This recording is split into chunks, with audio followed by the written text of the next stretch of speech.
उमेदवारी अर्ज भरण्यासाठी अवघा एक दिवस शिल्लक असताना सोलापूर विधान परिषद निवडणुकीसाठी भाजपच्या उमेदवारीबाबतचा सस्पेन्स कायम आहे.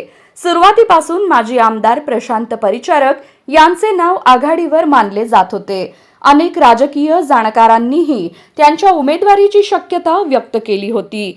मात्र शनिवारीपर्यंत परिचारक किंवा त्यांच्या समर्थकांनी उमेदवारी अर्ज घेतला नसल्याने त्यांच्या गटात अस्वस्थता वाढली आहे. दरम्यान बार्शीचे माजी आमदार राजेंद्र राऊत यांनी भाजपच्या उमेदवारीसाठी अर्ज घेतल्याने चर्चांना अधिक उधाण आले आहे.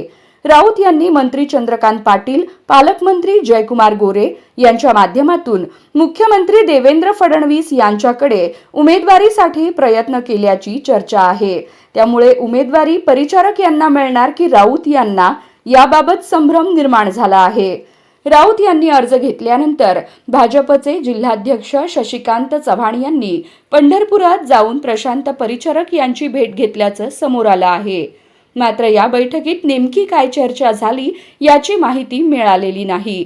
परिचारक यांच्या नावाची घोषणा लांबल्याने आमदार समाधान आवताडे यांच्या गटातही अस्वस्थता वाढली असून अंतिम निर्णयाकडे संपूर्ण जिल्ह्याचं लक्ष लागलं आहे.